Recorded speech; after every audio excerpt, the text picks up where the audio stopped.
Quando alguém chega assim, você é ansioso, não está dizendo nada. Todo mundo tem que ter ansiedade. Só quem não tem ansiedade, que não sente medo. Uma pessoa que não tem ansiedade, eu fico até preocupada. Porque a coisa mais humana é a ansiedade.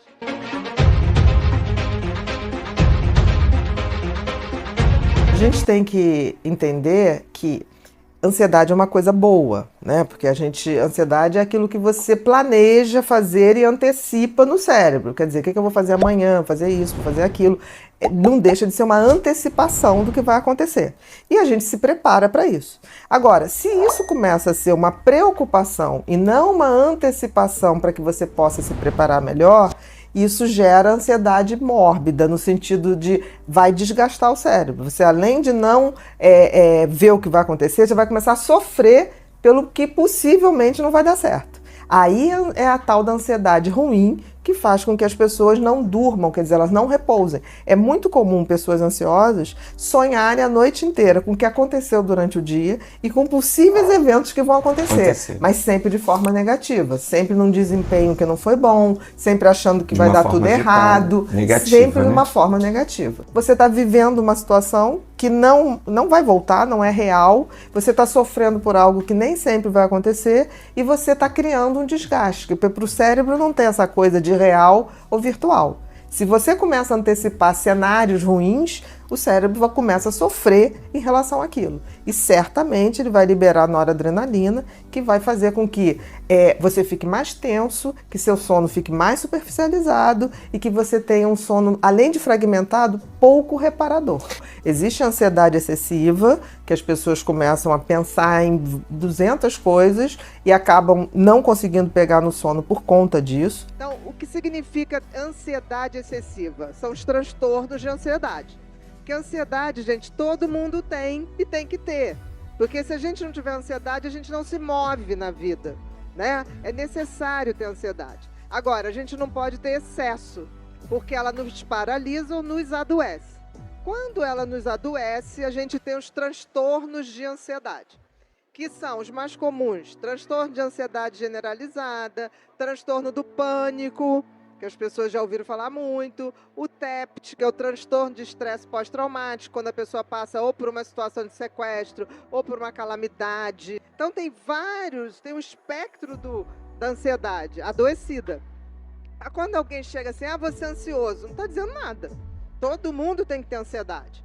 Só quem não tem ansiedade é psicopata, porque não sente medo. Uma pessoa que não tem ansiedade, eu fico até preocupada. Que a coisa mais humana é a ansiedade, que é um sistema de defesa da gente. Agora, a ansiedade, não existe depressão sem uma ansiedade prévia. Agora, primeira coisa, ter ansiedade é normal, tá, gente? É normalíssimo. Ansiedade e medo é a mesma coisa. Para o cérebro é a mesma coisa. E quem não é ansioso até tem um certo medo, porque, por exemplo, o psicopata não tem ansiedade, né? Ele não funciona esse sistema límbico.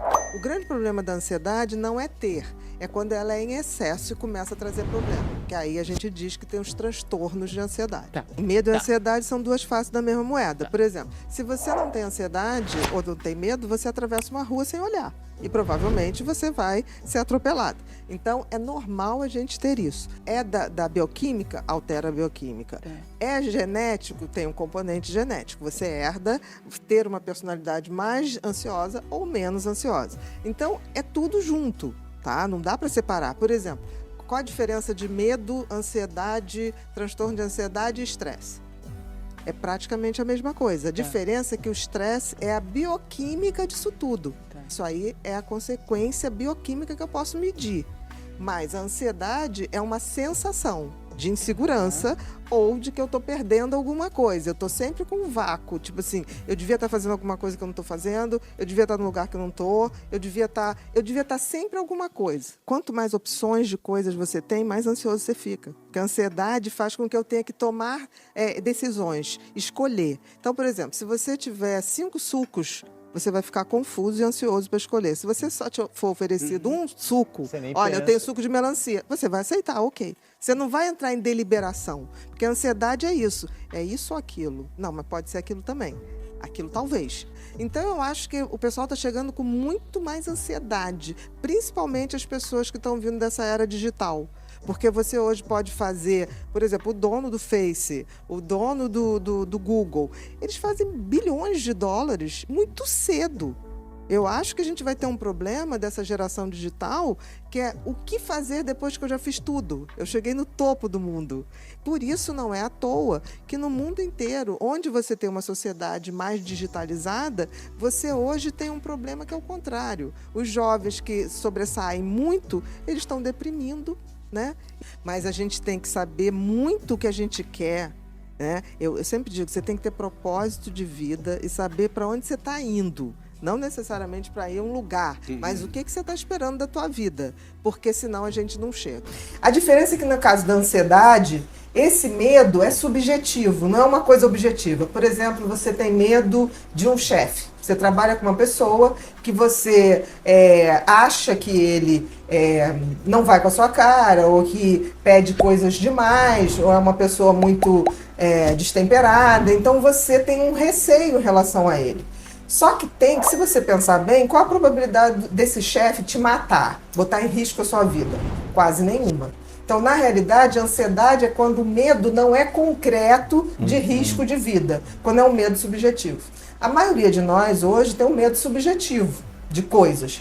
Medo, por exemplo, uma pessoa muito ansiosa, ela tem medo do futuro. Né? Será que vai dar certo? Será que eu vou conseguir ganhar um dinheiro para pagar a prestação? Será que eu vou viver o tempo para usufruir isso tudo? Isso é ansiedade. Né? É a mesma coisa, só que tem que eu tenho um objeto concreto, medo de um cachorro. O outro eu tenho uma sensação. Tipo assim, será que eu vou dar certo na vida? É uma ansiedade. Mas é um medo. Medo e ansiedade não tem como você separar. Mas eu acho que mais fundamental é a gente entender esse processo, porque nem o medo nem a ansiedade são coisas em vão.